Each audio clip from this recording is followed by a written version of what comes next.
आज का सेशन हम लोग स्टार्ट करेंगे with Narendra Modi ji.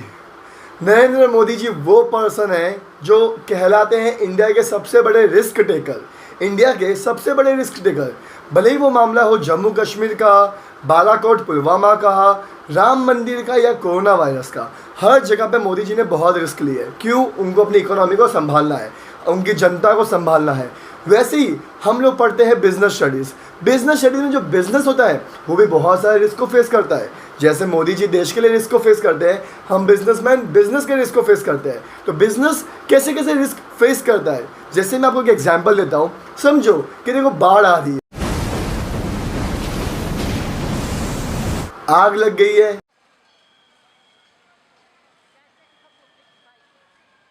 Employees strike पे चले गए हैं,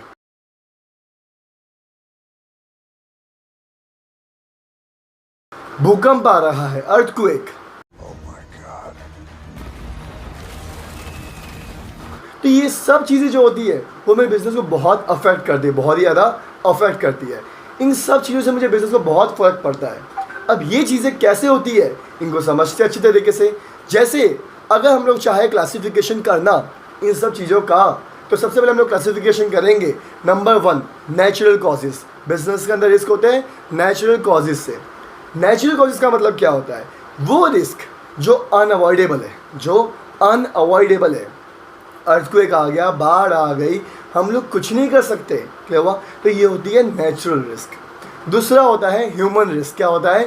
ह्यूमन रिस्क। ह्यूमन रिस्क यानी जो हम ह्यूमंस क्रिएट करते हैं। समझिए आज हम लोग एम्प्लॉयज़ से सब लोग मिलकर स्ट्राइक पे चले गए, सब लोग मिलकर स्ट्राइक पे चले गए, सब ने झगड़ा कर लिया, चीटिंग की, फ्रॉड किया, बाई ब्राइब ली एंड सो ऑन। ये सब बिजनेस के अंदर रिस्क पैदा हो रहे हैं। ये सब रिस्क कौन पैदा करते हैं? एम्प्लॉयज़। कौन करते हैं? एम्प्लॉयज़। एम्प्लॉयज़ मतलब क्या हो गया? ह्यूमंस। तो जो रिस्क हम लोग ह्यूमंस की केयरलेसनेस के कारण होता है वो होता है ह्यूमन रिस्क।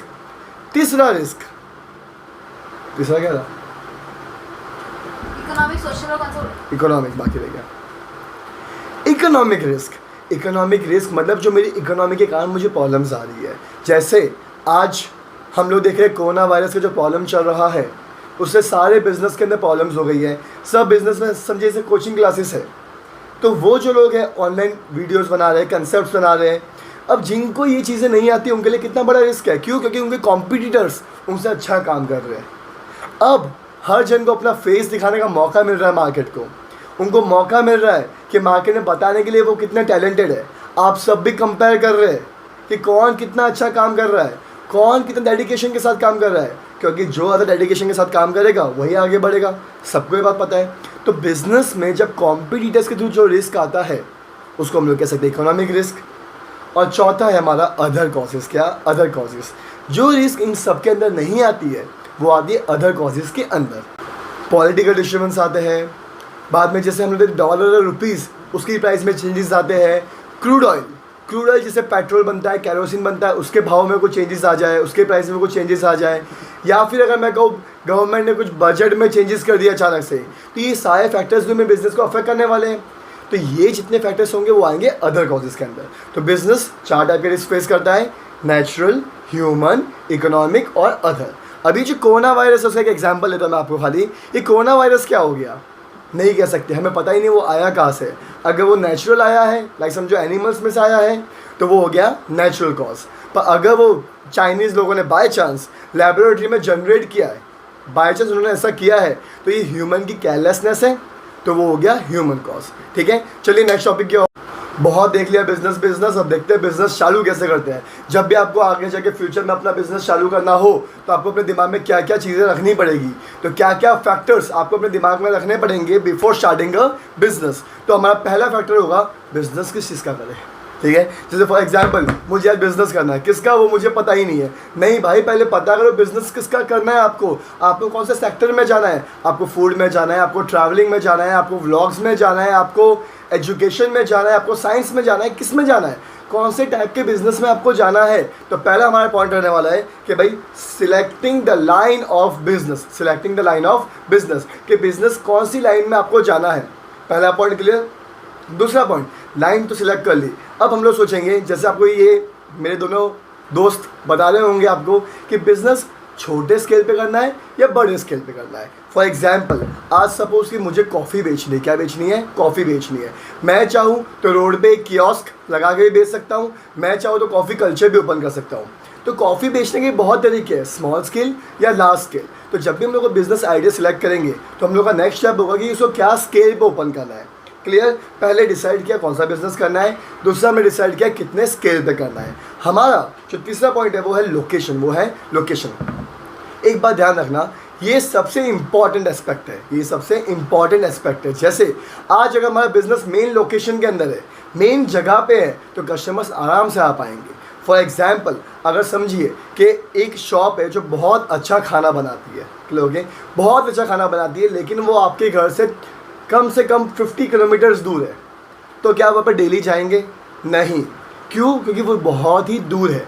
एक बिजनेस ऐसी जगह पर होना चाहिए जो अपने कस्टमर्स के आसपास हो, अपने कस्टमर्स के आसपास हो, जो मेन मार्केट में हो, जो मेन मार्केट में हो। जैसे समझिए आज एक कोई 4 रास्ता है, ओके, एक कोई 4 वे है, और वो जो 4 वे है वहाँ पे जो सर्कल है, सर्कल के एकदम पास में एक दुकान है, वो जो दुकान होगी वहाँ पे कस्टमर सबसे ज़्यादा होंगे। क्यों?